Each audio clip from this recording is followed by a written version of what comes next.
hati. Nah, bagi Bapak Ibu yang mungkin nanti ada pertanyaan, silahkan nanti diajukan di akhir acara.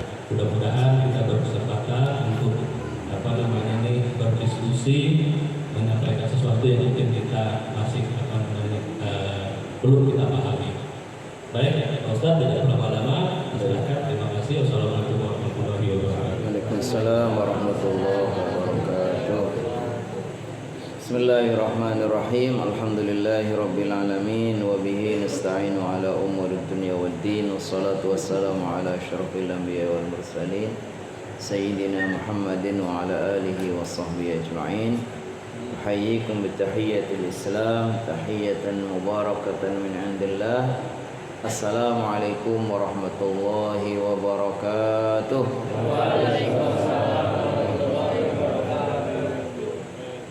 يقول الله تعالى في كتابه الكريم سبحانك لا علم لنا إلا ما علمتنا إنك أنت العليم الحكيم.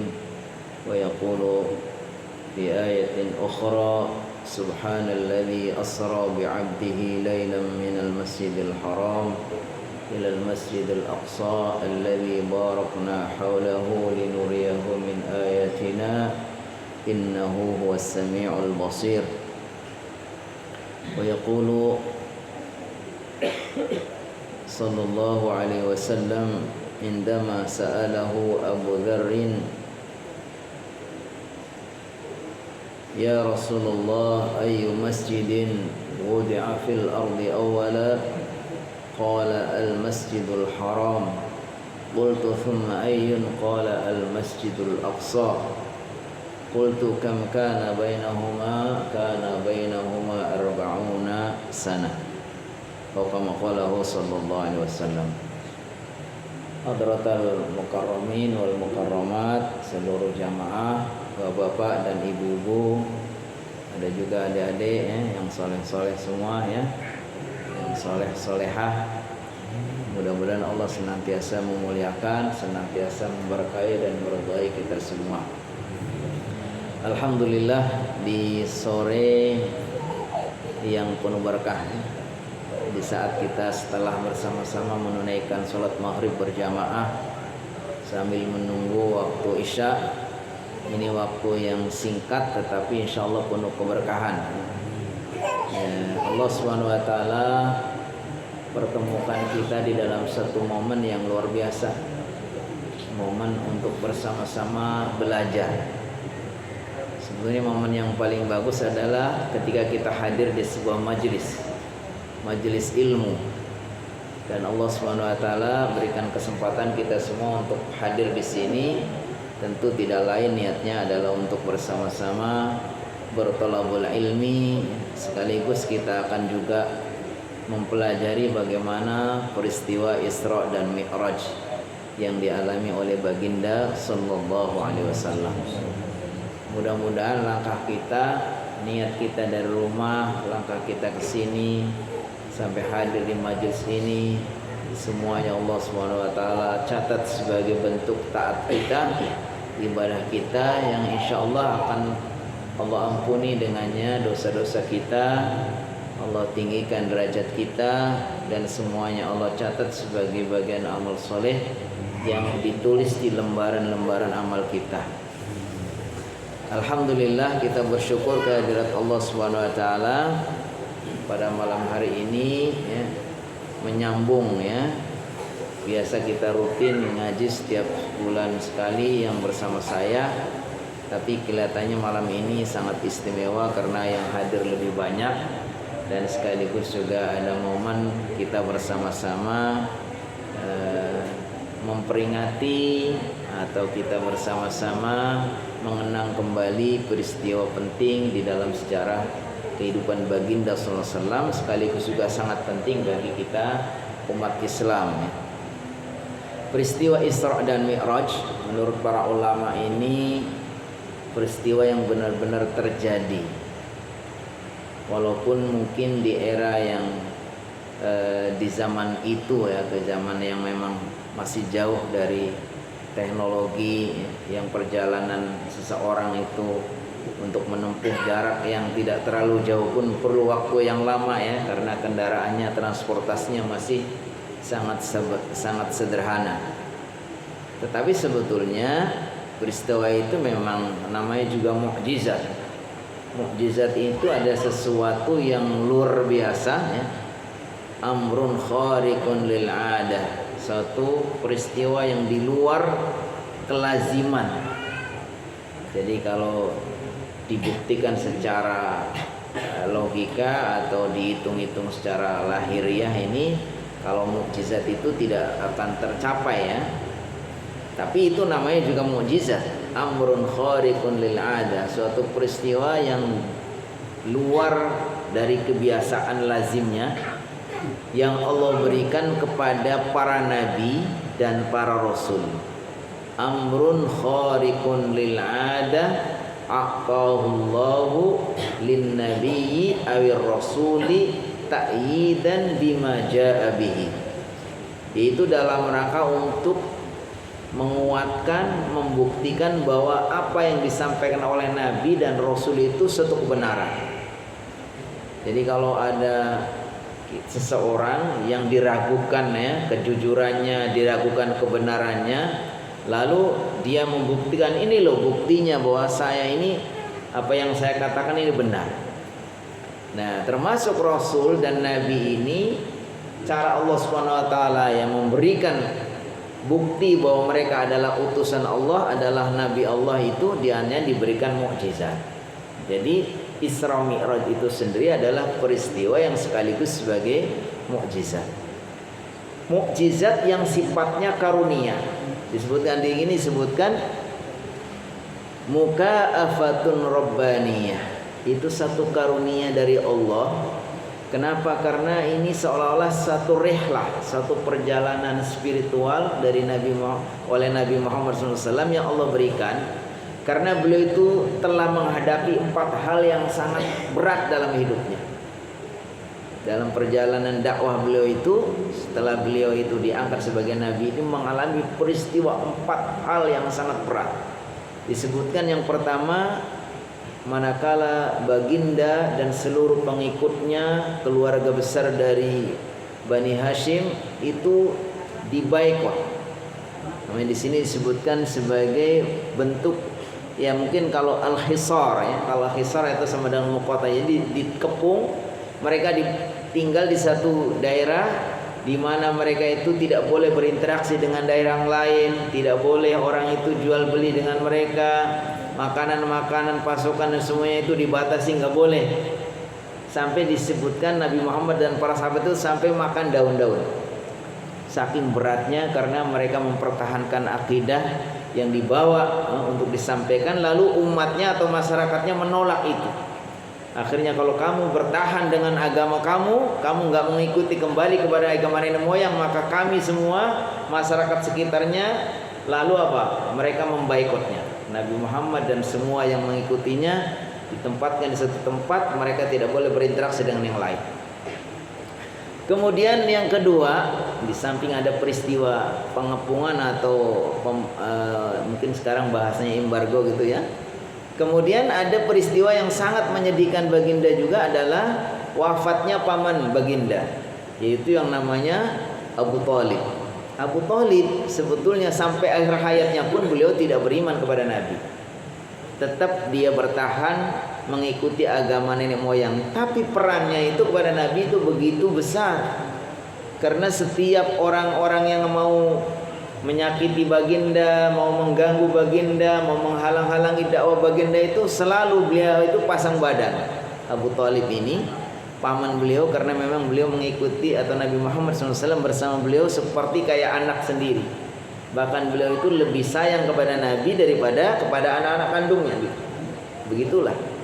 Maka ketika orang-orang Quraisy ya, yang berusaha untuk menghalangi dakwah Nabi, mereka minta supaya Nabi Muhammad menghentikan dakwahnya itu, inilah Abu Thalib yang menjadi pembelanya, sehingga mereka tidak semena-mena.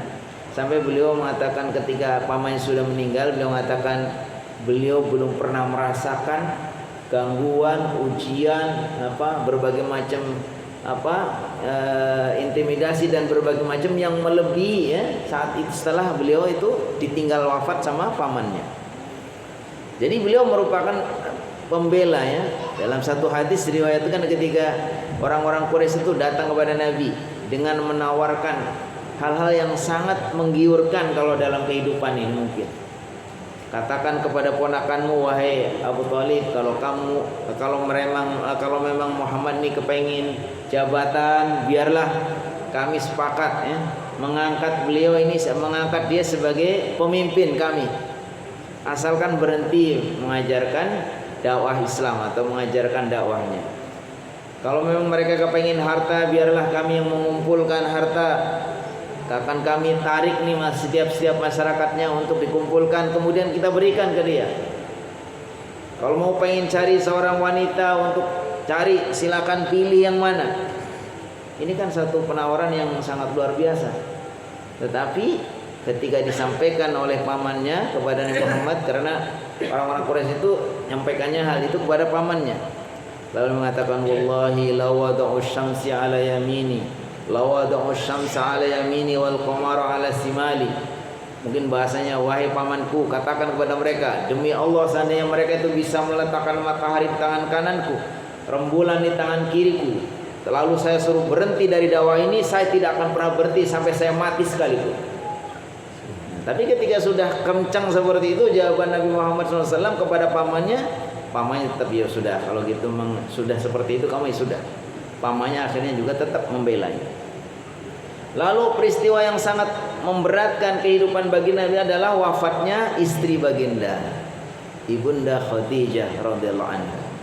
Dan waktu itu Nabi Muhammad SAW istrinya baru satu-satunya. Jadi Nabi Muhammad SAW beristri lebih dari satu itu setelah beliau itu beristri dengan Ibunda Khadijah selama 25 tahun dengan satu-satunya istri. Baru setelah beliau itu wafat, setelah 25 tahun beristri dengan baginda, kemudian berkeluarga dengan baginda, lalu beliau wafat, baru kemudian Nabi Muhammad SAW nanti beristri dengan istri yang lain. Jadi selama beliau itu beristri dengan Ibunda Khadijah itu beliau sampai umur berapa? Berarti sampai umur 50 tahun. Karena beliau menikah dengan Ibunda Khadijah umur 25, Ibunda Khadijah umur 40, ya kan? Lalu menikah selama berkeluarga sama 25 tahun, baginda umur 50 tahun, Ibunda Khadijah umur 65 wafat. Baru setelah itu menikah dengan istri-istri yang lain. Jadi waktu itu beliau beristri satu itu sampai beliau umur 50. Baru setelah di atas 50 baru beliau beristri dengan istri yang banyak. Ini menunjukkan bahwa beliau itu beristri bukan karena nafsu, bukan karena seperti yang dituduhkan orang-orang yang akan menghinakan baginda ya. Kalau memang beliau itu memang karena nafsu, tentu saja menikah banyak itu sejak dari muda. Dan beliau itu istrinya tidak ada yang gadis kecuali satu-satunya, Ibunda Khadijah saja. Yang lain semua istri-istri yang sudah sepuh. Ini menunjukkan bahwa beliau itu motivasinya bukan karena seperti apa yang ditujukan oleh orang-orang yang lain. Kemudian peristiwa yang keempat yang membuat beliau juga sangat terpukul adalah ketika beliau berdakwah di Taif. Sampai di Taif itu adalah satu wilayah yang kita tahu ya, yang diharapkan baginda sallallahu alaihi wasallam itu akan mendapatkan sambutan dakwanya, tapi ternyata di Taif pun sama. Beliau dihinakan, dilempari, sampai dikatakan malaikat gunung pun menawarkan kepada Nabi, wahai Muhammad, andai kau mau, biarlah itu masyarakat Taif yang menghinakan kamu, saya lemparkan gunung kepadanya. Tapi Nabi Muhammad SAW tetap sabar. Nah, lalu peristiwa inilah yang disebutkan sebagai mukafaah Rabbaniyah, karena beliau telah mengalami masa-masa yang sangat berat dalam hidupnya. Lalu Allah Subhanahu wa taala berikan kesempatan beliau untuk melakukan satu rihlah Rabbaniyah, yaitu yang disebut dengan Isra dan Mi'raj. Isra itu adalah perjalanan Nabi Muhammad SAW. Kalau dari sisi bahasa adalah asra yusri, itu artinya yasiru fil lail, perjalanan di malam hari. Makanya Isra itu adalah perjalanan Nabi Muhammad SAW di malam hari, ya, yaitu dari Masjidil Haram sampai ke Masjidil Aqsa. Itu disebut dengan Isra. Mi'raj, ya, ini kalau dari si bahasa artinya as-su'ud, atau itu menaiki, mendaki.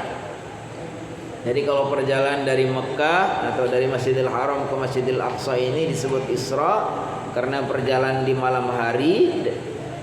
Kemudian nanti setelah sampai di Masjidil Aqsa, kemudian Nabi Muhammad SAW bermi'raj, yaitu naik ke langit. Ini peristiwa namanya juga mukjizat, ya. Peristiwa yang memang di luar kelaziman kita dalam kehidupan sehari-hari. Di zaman itu apalagi ya, yang masih belum ada kendaraan. Nabi Muhammad SAW setelah sampai di Masjidil Aqsa, kemudian dimi'rajkan, naik ke atas langit.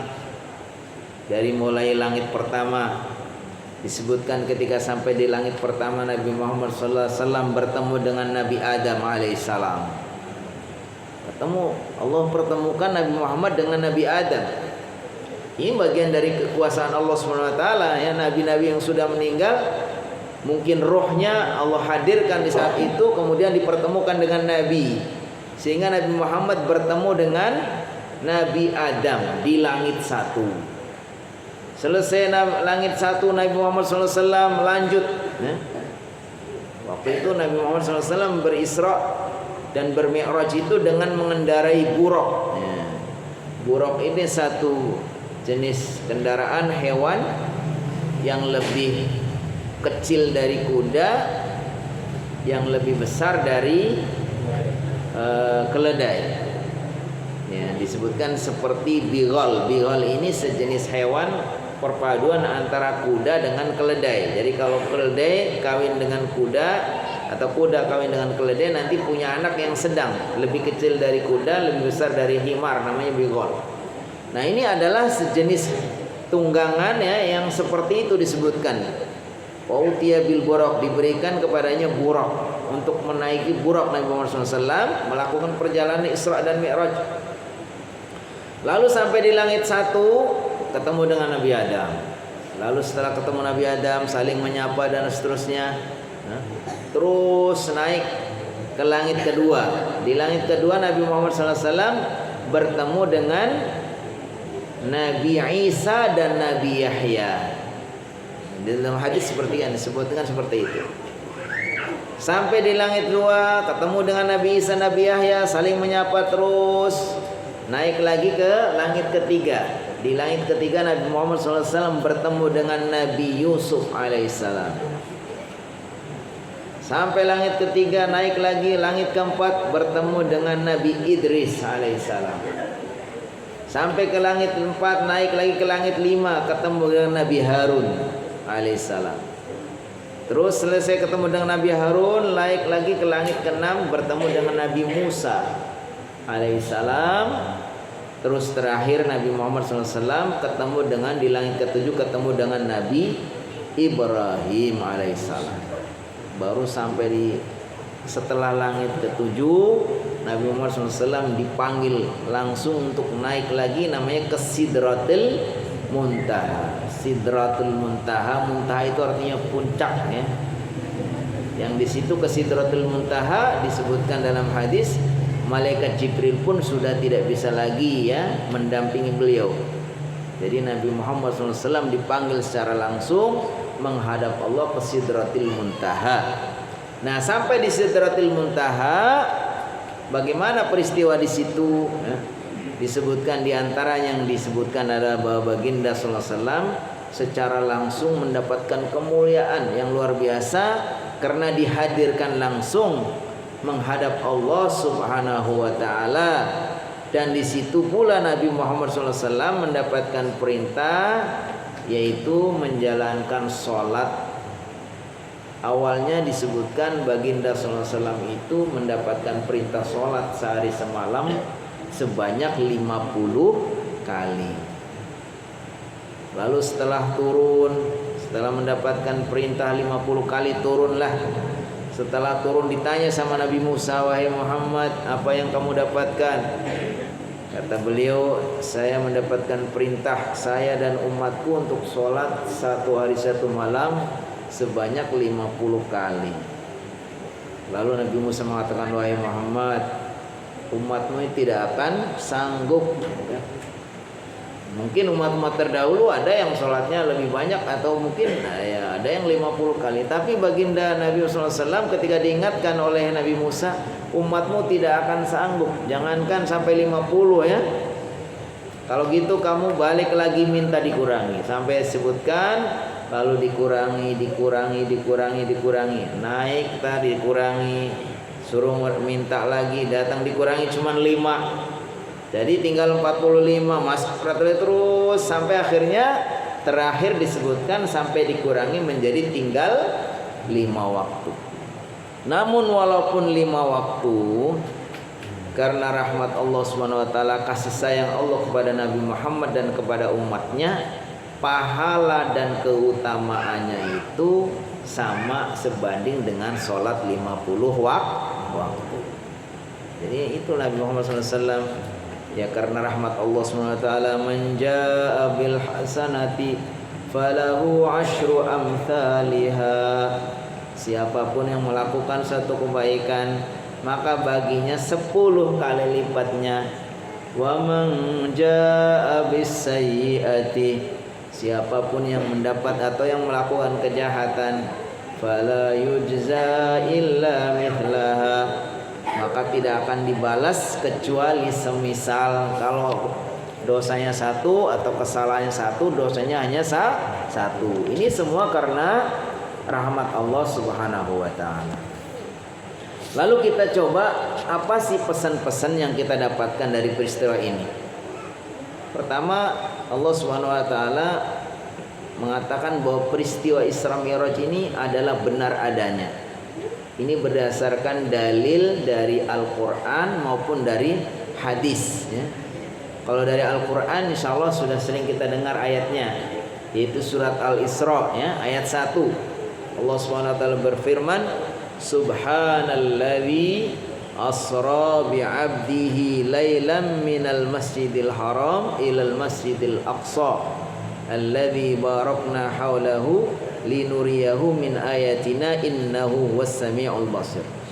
Subhana, maha suci, alladzi, Allah zat yang asra memperjalankan, bi'abdihi hambanya. Jadi maha suci Allah yang telah memperjalankan hambanya di malam hari, lailan yaitu malam hari, dari mana? Minal masjidil haram, dari masjidil haram yang sekarang ada di Mekah, ilal masjidil aqsa yang sekarang ada di Baitul Maqdis.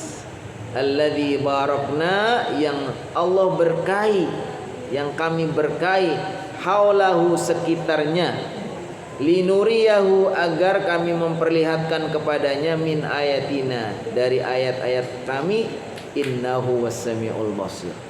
Sungguhnya Allah SWT maha mendengar lagi maha melihat. Pertama, bahwa peristiwa Isra Mi'raj ini mengingatkan satu peristiwa penting ya dalam kehidupan kita, khususnya kalau kita perhatikan sekarang bagaimana kondisi Masjidil Aqsa kekinian ya, atau Masjidil yang ada di Baitul Maqdis, khususnya dikaitkan dengan peristiwa yang sedang dialami oleh saudara-saudara kita, khususnya lagi di Gaza ya, ini Palestina. Ini kan termasuk bumi yang ada di sekitar Baitul Maqdis yang Allah SWT sebutkan di dalam Al-Quran, alladzi barakna haulahu linuriyahu min ayatina, yaitu yang kami berkahi sekitarnya. Makanya ada hadis digambarkan, la yazalu qa'ifatun min ummati yudhahiruna 'alal haqqi la yadurruhum man khadalahum. Akan ada sekelompok ya, orang dari umatku yang mereka tidak akan henti-hentinya untuk selalu membela kebenaran, tidak akan membahayakan mereka upaya-upaya apapun yang dilakukan oleh musuh-musuh mereka. Dan mereka semua ketika ditanya oleh para sahabat di mana mereka dikatakan fi aknafi Baitul Maqdis. Itu ada di sekitar Baitul Maqdis. Maka kemudian peristiwa ini digambarkan juga, inilah yang digambarkan sekarang adalah orang-orang yang ada di Gaza. Jadi hiruk pikuk ini perpolitikan di Indonesia yang kita setiap hari di medsos sibuk dengan info-info pilpres, pemilu ini seolah-olah menutupi satu isu yang sangat berat ya dalam kehidupannya, itu masalah genosida. Yang terakhir ini diinformasikan di Gaza ini ya, orang-orang yang sudah menjadi syahid itu sampai 27 sampai 28 ribu. Ini dilakukan oleh tentara Zionis ya. Adalah mereka dengan begitu vulgarnya memamerkan bagaimana kebiadabannya ya, dengan membunuh saudara-saudara kita di Palestina, khususnya mereka adalah yang kebanyakan adalah para wanita, anak-anak gitu. Tapi di samping itu mereka sebetulnya ada yang disebutkan di la yazalu ta'ifatun, ada sekelompok orang yang membela, yang menjaga Palestina, menjaga Masjidil Aqsa, menjaga Baitul Maqdis. Yang disebutkan ya diantaranya di sini adalah sekelompok orang yang tidak pernah berhenti untuk membela, ini kan. Jadi masya Allah ya, jadi peristiwa Isra Mi'raj yang sedang kita peringati ini mengingatkan kita bahwa sebetulnya Masjidil Aqsa ini adalah umat Islam yang punya atau milik umat Islam ya. Dan disebutkan di dalam Al-Quran.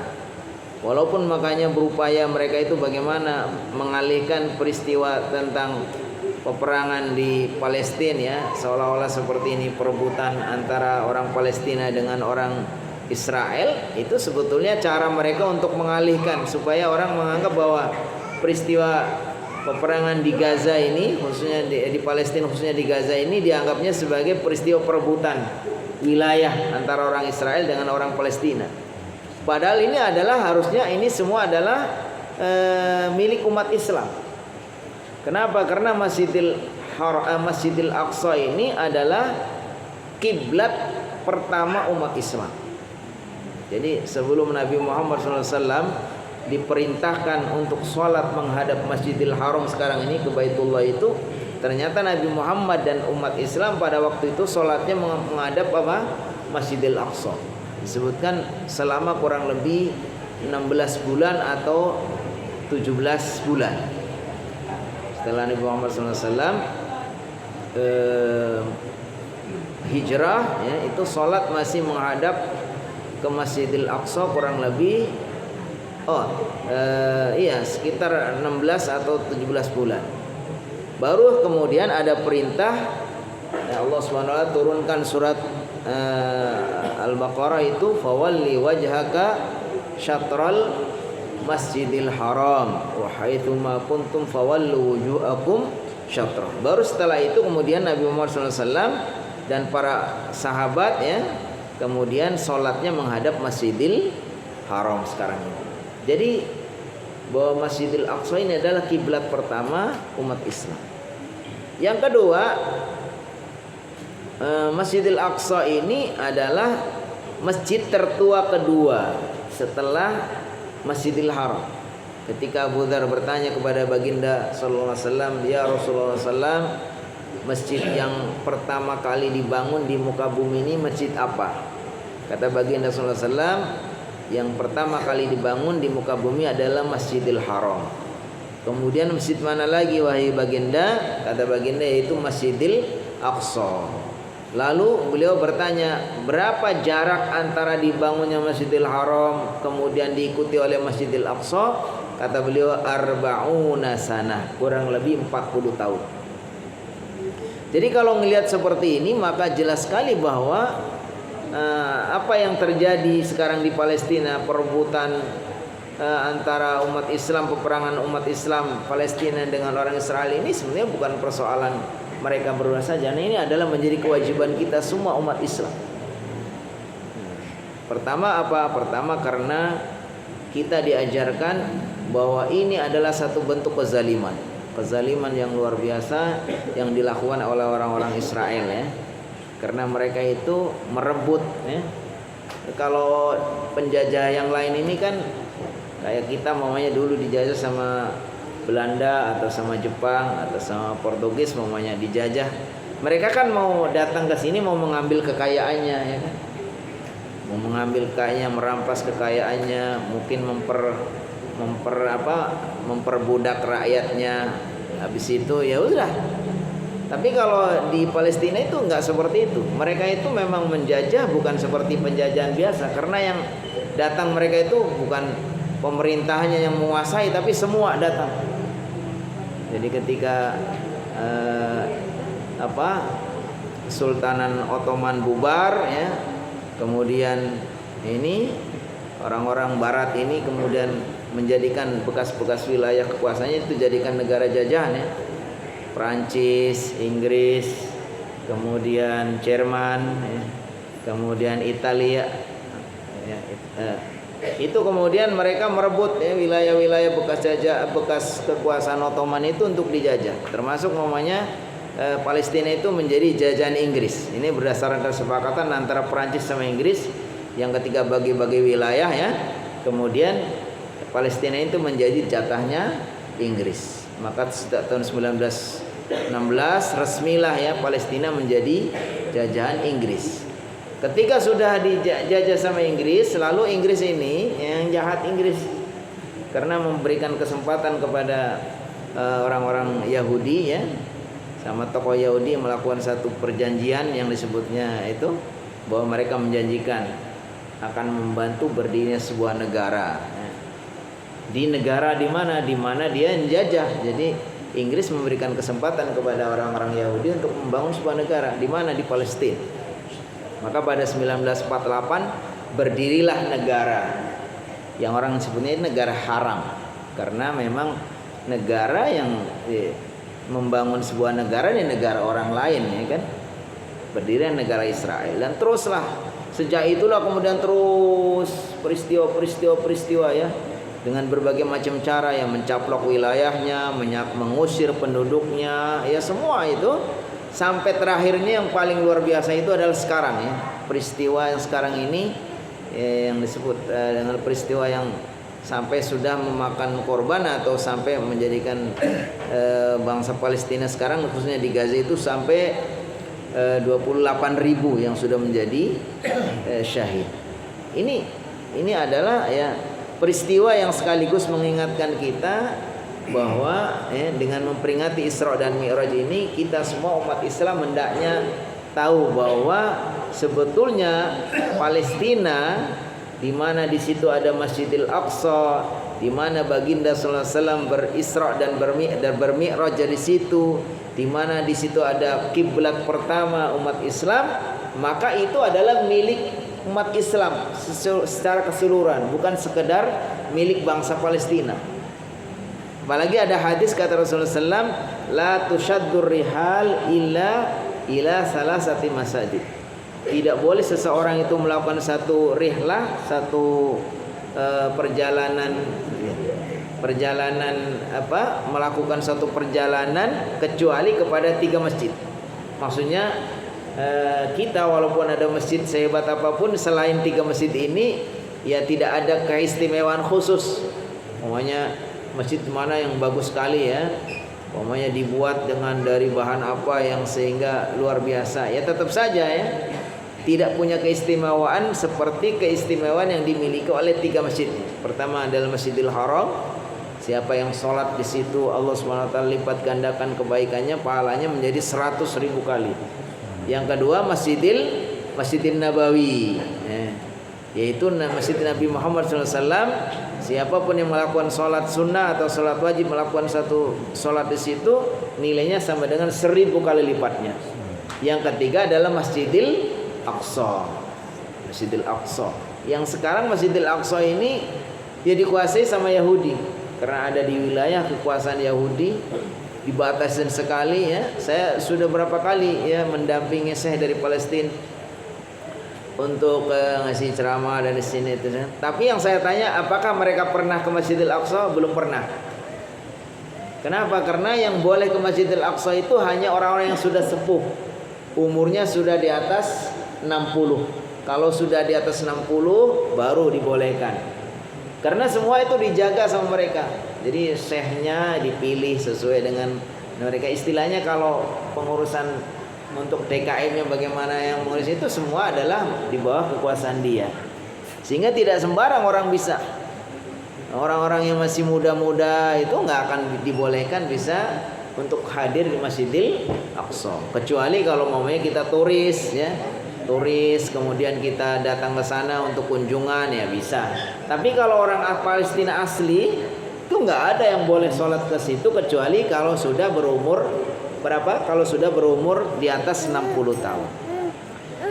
Jadi dengan seperti ini jelas sekali bahwa kita sebetulnya harusnya itu merasa hutang ya, hutang kepada saudara-saudara kita karena mereka itu sudah merelakan ya bertahan di dalam dengan mengorbankan jiwanya, raganya, nyawanya ya untuk membela ya bumi suci ini, buminya para nabi. Jadi kalau kita mamanya kemudian kita tidak peduli, apalagi mamanya kita ada orang yang mau membantu saja mamanya kita, oh ini kan urusan mereka, urusan orang Palestina. Ya, bukan. Ini adalah bagian dari kewajiban juga, ini adalah bagian dari kewajiban kita umat Islam. Di antaranya pertama ya, alasannya kenapa kita harus peduli dan harus wajib membela Palestina. Pertama karena mereka ini adalah saudara-saudara kita. Saudara-saudara kita ini wajib kita bantu. Kata Rasulullah SAW, "Unsur akhaka zaliman aw madluman." Bantulah saudaramu. Kita ini sebagai saudara sesama muslim, innamal mu'minuna ikhwatun, maka wajib kita itu membela, membantu saudara-saudara kita. Apalagi kalau kita tahu mereka sedang terzalimi, maka wajib kita membantu mereka. Jadi kalau kita kemudian berupaya untuk membantu mereka itu adalah merupakan satu keharusan. Apalagi kalau kita bangsa Indonesia ini memang bukan hanya sekedar persaudaraan karena kita sama akidahnya, tapi kita kalau orang Indonesia itu sekaligus kita adalah ada rasa emosi, ada perasaan satu ya, secara emosional nih kita ada persamaan, ada rasa kesamaannya, sama-sama yang bangsa yang dijajah ya kan, kita dulu dijajah, pernah dijajah juga ya, mereka juga dijajah, cuman beda kalau penjajah kita ini mau mengambil kekayaannya saja ya, mau mengeksploitasi alamnya ya, kekayaan alamnya, tapi mereka nggak mengambil negaranya. Kalau penjajah Israel itu memang diambil semuanya, diambil negaranya, yang di rumah-rumah itu dikeluarkan, ya, suruh pergi itu kan, ya, seperti itu ya. Makanya orang mengibaratkan itu seperti seorang yang punya rumah, kemudian datang perampok, ya kan, lalu si perampok itu mengambil rumahnya dikuasai, lalu yang tuan rumahnya dibuatkan kandang situ, lalu dikasih makan, dikasih minum sesuai dengan apa yang dia mau kan. Sekarang kan orang-orang di Gaza itu kan seperti itu. Jadi Gaza ini satu kota tersendiri yang ada bagian dari Palestina, walaupun sudah terpisah-pisah dari negara lain ya, dari wilayah lain, tepi barat sudah terpisah dari Gaza. Tapi Gaza ini dianggap satu wilayah yang memang masyarakatnya sangat kuat untuk mempertahankan bumi suci ini, sehingga mereka itu dikepung, sekitarnya sudah di blokade, sudah dipagarin ya. Mereka tidak bisa berinteraksi keluar. Semua makanan-makanan yang masuk itu diatur, listrik diatur, air semua gitu kan. Nah, makanya mereka sebetulnya itu orang yang sah sebagai pemilik negara itu, lalu datang orang-orang Israel mengusir mereka karena mereka nggak mau keluar, lalu mereka dipasung di satu tempat. Saya bayangkan ya, kalau orang mau membela seperti ini, apakah mereka itu tidak mati syahid? Pasti syahid. Kalau dalam Islam kan man mata duna malihi mata syahidan. Orang yang mempertahankan hartanya, ada perampok mau ngambil harta kita, ada pencopet mau mengambil harta kita, lalu kita lawan, lalu kita mati syahid. Orang Palestina juga merasakan seperti ini adalah negara mereka yang sah. Apalagi itu adalah warisan para nabi, negaranya umat Islam. Lalu mereka bertahan di situ ya dengan berbagai macam pengorbanannya, sampai merelakan dirinya, semuanya itu sampai sekarang, apalagi sampai 28.000 orang menjadi syahid. Jadi ini adalah satu kewajiban bagi kita untuk selalu berusaha untuk membantu mereka. Yang kedua, karena mereka itu adalah saudara kita yang dizalimi. Kalau dalam Islam itu, man ra'a minkum munkaran falyughayyirhu biyadi. Siapapun di antara kalian yang melihat kemungkaran, maka hendaknya kamu cegah, kamu rubah. Kalau bisa lakukan dengan dengan aksi yang nyata, dengan tangannya. Maksudnya kalau kita bisa punya kemampuan, kita bisa menghentikan ya. Bagaimana caranya? Tapi walaupun sekarang kita rasakan memang begitulah lemahnya umat Islam ya. Sekarang ini umat Islam itu tidak berdaya melihat gerakan genosida yang sudah korbannya segitu banyak ya, dipertontonkan oleh Yahudi ke dunia ini. Ada negara Afrika Selatan yang mengajukan ini sebagai gerakan genosida, tapi ternyata apa ya, diveto sama Amerika, diveto sama Inggris, sama Prancis, nggak setuju, dan mereka tidak mengakui bahwa itu genosida. Kenapa? Karena mereka orang-orang kafir itu akan selalu ya menerapkan standar ganda ya. Ketika korbannya itu orang-orang mereka, dia akan berusaha untuk mencegah dengan sekuat-kuatnya. Tapi ketika korbannya umat Islam, ya mereka tidak peduli. Itu kan jelas-jelas mereka mengambil negaranya, membunuh orang-orangnya gitu sampai sekian. Mereka dengan alasan ini kan kami mau menyerang Hamas. Ini Hamas yang menjadikan mereka sebagai tameng, ya itu cara mereka aja. Tapi intinya mereka ingin supaya semua masyarakat yang menentang, yang tidak mau keluar dari Palestina itu mau dihabiskan sama mereka. Dan Allah ingatkan, kata Allah, walladzina kafaru ba'duhum awliya'u ba'd. Orang-orang kafir dengan sesama orang kafir itu akan saling menguatkan.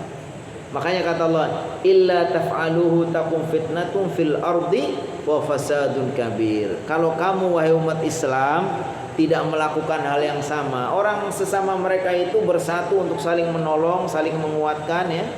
Ternyata mereka mengaku sebagai orang yang menegakkan keadilan, pembela hak-hak asasi manusia, pembela demokrasi, menjunjung tinggi HAM dan seterusnya. Itu omong kosong kalau korbannya sama mereka. Tapi kalau korbannya umat Islam ini sudah 28.000. Mereka nggak bisa menghentikan, pura-puranya nggak bisa menghentikan. Nah, akhirnya gimana? Makanya kata Allah SWT, walladzina kafaru ba'dhum awli ba'd. Sebenarnya sama mereka itu akan saling menguatkan. Illa taf'aluhu takum fitnatun fil ardi. Kalau kita umat Islam tidak mau melakukan hal yang sama, umat Islam ini nggak mau kompak, nggak mau bersatu. Ya kan umat Islam ini kan persoalannya negara-negara Islam sendiri yang dekat-dekat tetangga-tetangga ini pun mereka juga nggak berdaya, karena sudah dibuat semuanya itu sudah ya, mereka sudah kayak semacam tersandera ya dengan ya bagaimana itu kekuatan Yahudi sekarang ini semua ya kan, semua pun sudah ada di Yahudi. Dalam artian mereka negara-negara Islam pun sudah dibuatnya seperti itu sehingga mereka tidak bisa menghentikan.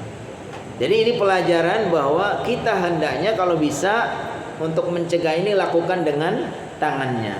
Fa illam yastati, kalau nggak bisa dengan aksi yang nyata, dengan perbuatan yang real ya, karena kuatnya negara-negara mereka dan orang yang membacking negara-negara itu apa?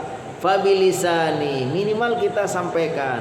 Ini sudah sangat luar biasa di alam yang sudah seperti ini ya, di mana orang itu sudah begitu canggihnya gitu, masih ada negara yang belum merdeka. Kita dulu ya ketika kita merdeka itu ada syekh dari mereka namanya Syekh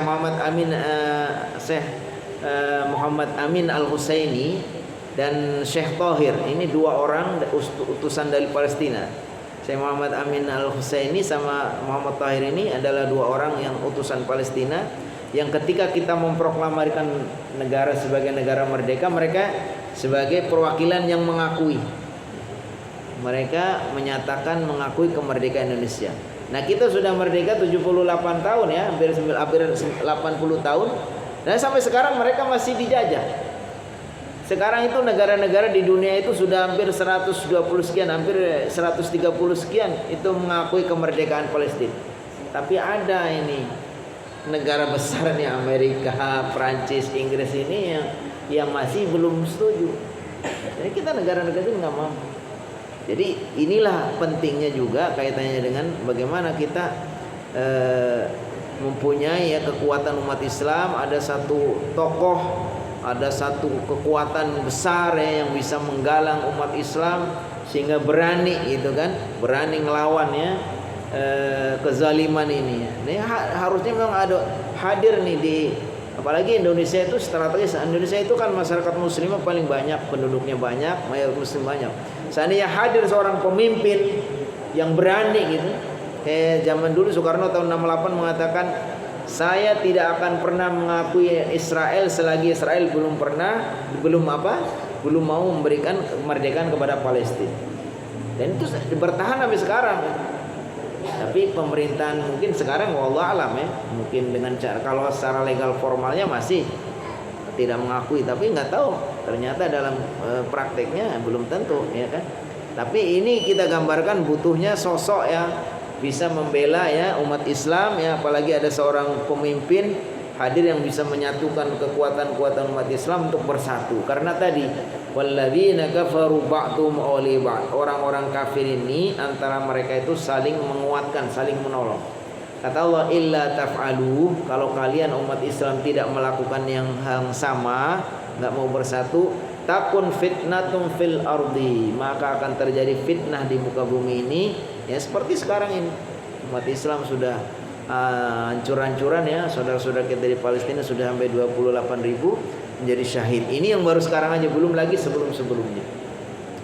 Jadi mudah-mudahan ya dengan kita bersama-sama mengingat kembali, mengenang kembali peristiwa Isra Mi'raj yang pernah dialami oleh Baginda sallallahu alaihi wasallam ya, ini sekaligus juga yang mengingatkan kita ya bahwa ini memang bagian dari as-sira' bainal haqqi wal batil. Ya, ini bagaimana perlawanan kita sebagai orang yang berpegang teguh kepada kebenaran, kepada agama, kepada Islam ini memang selalu akan mendapatkan tantangan-tantangan, termasuk Baginda sallallahu alaihi wasallam juga ketika menghadapi dakwah yang begitu berat. Allah Subhanahu wa taala ya berikan semacam pendidikan spiritual ya, Allah perjalankan supaya Nabi Muhammad SAW itu kemudian bisa menjadi lebih kuat ya, bisa menghadapi berbagai macam tantangan dakwah, dan akhirnya sampailah beliau meraih ya kemenangan di dalam dakwahnya sebagaimana disebutkan nanti. Akhirnya beliau meraih kejayaan ya setelah 8 tahun beliau itu berhijrah. Setelah 8 tahun hijrah, peristiwa Isra Mi'raj itu kurang lebih ada yang mengatakan 1,5 tahun menjelang hijrah. Nanti setelah Muhammad hijrah 8 tahun kemudian Nabi Muhammad SAW itu sudah meraih kemenangan ya, yang ditandai dengan apa? Surat An-Nasr ya. Idza jaa nasrullah, kemudian surat Al-Fath yang menunjukkan Baginda SAW sudah selesai atau sudah sukses di dalam berdakwah. Barangkali waktu juga yang membatasi kita, mudah-mudahan apa yang kita pelajari walaupun masih banyak yang belum kita sampaikan, tetapi insya Allah pesannya sudah bisa ditangkap ya. Mungkin pesan yang pertama, marilah kita sama-sama ya kembali ya kepada Al-Quran, kepada As-Sunnah ya, bahwa ini bagian dari peristiwa yang disampaikan di dalam Al-Quran tentang peristiwa Isra Mi'raj. Yang kedua, kita diingatkan akan peristiwa atau dengan apa yang dialami ya oleh saudara-saudara kita di Palestina. Maka setidaknya kita kalau bisa kita dengan aksi yang nyata melakukan hal-hal yang bisa kita sampaikan. Yang kedua, setidaknya pakai lisan ya, kita selalu sampaikan kebenaran ini. Terus yang ketiga, kita fabiqalbihi, yaitu kita dengan hati kita ya yang selalu hadir untuk mendoakan saudara-saudara kita. Saya kembalikan kepada MC ya karena waktunya sudah masuk Isya. Wabillahi taufiq wal hidayah. Wassalamualaikum warahmatullahi wabarakatuh. Terima kasih Pak Ustadz atas pelajarannya, kajiannya. Ya baik Bapak Ibu sekalian, mungkin ini kita agak mundur sedikit ya Isa ya, sedikit. Kalau misalnya Bapak Ibu masih ada pertanyaan. Jadi kalau kita dengarkan apa kajian dari Pak Ustadz tadi, jadi kalau kita perhatikan Pak Ustadz, kekejaman dari apa namanya nih kaum Yahudi atau kaum Zionis Israel itu memang sudah melampaui batas ya Pak Ustadz ya. Kalau zaman dulu itu kan, kalau yang melampaui batas itu kan seperti kaum Ad, kaum apa namanya nih Sodom, kemudian itu kan pasti sudah dimusnahkan ya Pak Ustadz ya, sudah dihanguskan gitu. Dan itu banyak tercatat di Al-Quran. Tetapi kekejaman kaum Zionis ini, kalau kita banyak apa namanya tonton di YouTube itu kan ada yang sampai menyamar jadi dokter, menyamar jadi perawat hanya untuk membunuh masyarakat sipil di rumah sakit. Di rumah sakit, orang di rumah sakit dirawat, didatangi dengan menyamar jadi dokter, jadi perawat, dibunuh. Itu kan luar biasa ya. Kemudian ya tadi korban sampai 28 ribu. Tapi kok kenapa ya Ustaz Allah sampai sekarang itu membiarkan gitu ya? Apa kira-kira hikmah di balik itu Ustaz? Silakan Ustaz. Baik, terima kasih. Ya, pertama kita memahami peristiwa ini adalah bagian dari ujian juga untuk kita umat Islam.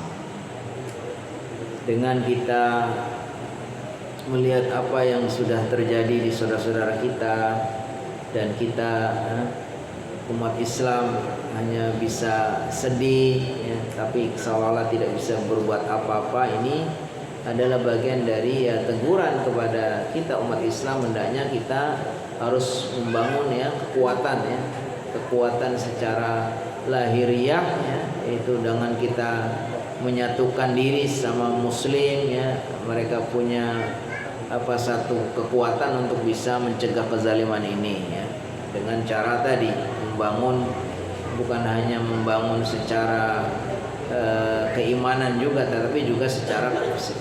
Yang kedua tentu saja adalah yang membangun kita untuk kembali kepada ajaran Islam yang sebenarnya ya, karena di antara yang menyebabkan kita ini umat Islam walaupun jumlahnya banyak ya, tetapi digambarkan bahwa nanti umatku ini akan seperti kahusain, seperti buih ya, jumlahnya banyak tetapi tidak ada harga atau tapi mudah terombang-ambing ya. Lalu para sahabat bertanya, amin qillatina yaumaidin ya Rasulullah SAW, apakah karena umat Islam waktu itu jumlahnya sedikit? Kata baginda, tidak ya, kalian semua sebetulnya banyak, tapi walaupun banyak kalian seperti buih. Kenapa? Karena sudah Allah berikan kepada musuh-musuh kalian itu rasa jadi mereka itu sudah dicabut rasa takutnya kepada umat Islam ya.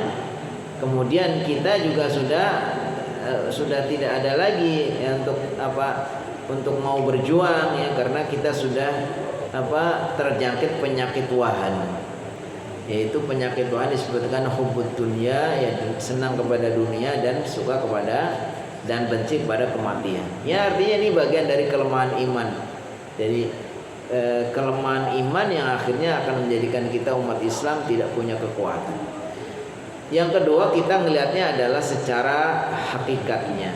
Sebetulnya ya, setiap kita ini harus melihat juga ada timbangan lahiriah, ada timbangan batiniah. Mungkin secara lahiriah sebetulnya mereka saudara-saudara kita, orang-orang di Gaza ini mungkin secara lahiriah ya sangat terhinakan, mereka meninggal dalam keadaan seperti itu ya, dimusuhi atau dizalimi oleh Yahudi. Tapi barangkali ini Allah SWT sebenarnya lebih sayang kepada mereka secara hakikatnya, karena mereka adalah orang-orang yang mati syahid ya kan. Nah, kita ini yang berdosa adalah yang bisa melakukan sesuatu tapi kita tidak bisa mencegahnya, ini yang kemudian menjadi masalah. Kalau mereka sendiri ya, ketika mereka berusaha untuk mempertahankan ya negerinya, mempertahankan agamanya ya, mempertahankan negeri para nabi, yaitu adalah bagian dari perjuangan mereka. Dan disebutkan dalam hadis tadi akan ada sekelompok orang-orang yang Allah SWT berikan mereka itu upaya terus-menerus untuk membela Di antaranya yang itu adalah mungkin yang sekarang adalah pasukan Hamas atau Brigadier Izzuddin Al-Qassam ini diantaranya disebutkan seperti itu.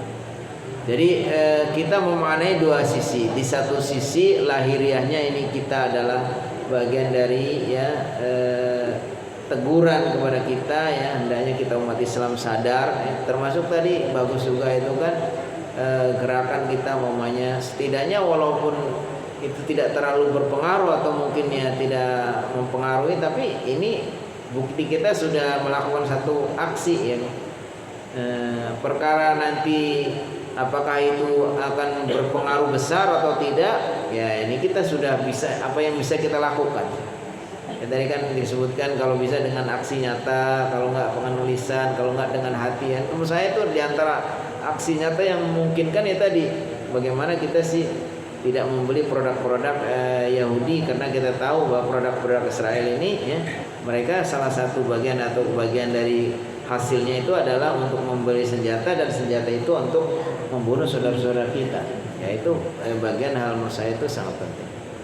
Jadi wallahu alam, intinya kita semua umat Islam saatnya untuk bersatu, membangun kekuatan ya. Kalau bisa kita hadirkan seorang pemimpin yang pemberani ya, yang bisa menyatukan umat-umat ini. Kemudian kita juga kembali kepada Al-Qur'an, kepada sunnah ya. Jangan hubbud dunya. Ini negara-negara mungkin semua sudah tadi yang disebutkan oleh Nabi itu, karena kalian semua sudah terkena penyakit wahan. Ya karena ternyata negara-negara yang di sekitar Arab Saudi itu, di sekitar Israel itu negara-negara mungkin sudah kayak semacam ini juga. Mereka sudah tersandera dengan kepentingan ikatan-ikatan yang bisnisnya, yang macam-macamnya, atau mereka takut ya. Karena negara ini sudah menjadi lobby Yahudi mungkin sudah punya kekuatan yang luar biasa. Kalau mereka memperlihatkan pembelaannya, bisa juga mereka terancam, diganggu dan sebagainya. Wallahu a'lam bishawab, itu mana kali. Baik, terima kasih Pak Ustaz. Baik Bapak Ibu sekalian, kalau masih ada pertanyaan mungkin satu, kalau tidak kita tutup. Oh iya, baik. Baik. Gak apa-apa Bu, kan setahun sekali. Iya. Ya, ada satu hadis kata baginda, kalau saya tidak takut menyusahkan umatku, niscaya saya minta agar sholat isya itu diakhirkan. Apalagi kalau kita momen-momen lagi belajar, momen-momen hajat tertentu, ya kan boleh kayak kita. Karena dalam waktu sholat itu ada 3 waktu, ada 4 waktu. Yang pertama waktu afdal, yang paling awal ya. Yang kedua waktu jawaz ya, yang itu mungkin agak dimundur. Yang ketiga ada waktu mubah, yaitu waktu makruh ya, kalau sudah diakhirkan. Jadi kalau dalam kondisi kita sedang belajar, ada perlu sesuatu, boleh aja, insyaallah nggak ada masalah. Terima kasih Ustaz. Baik, kalau tidak ada lagi, kita tutup kajian kita malam ini. Terima kasih Pak Ustaz atas kajiannya. Ada pengumuman.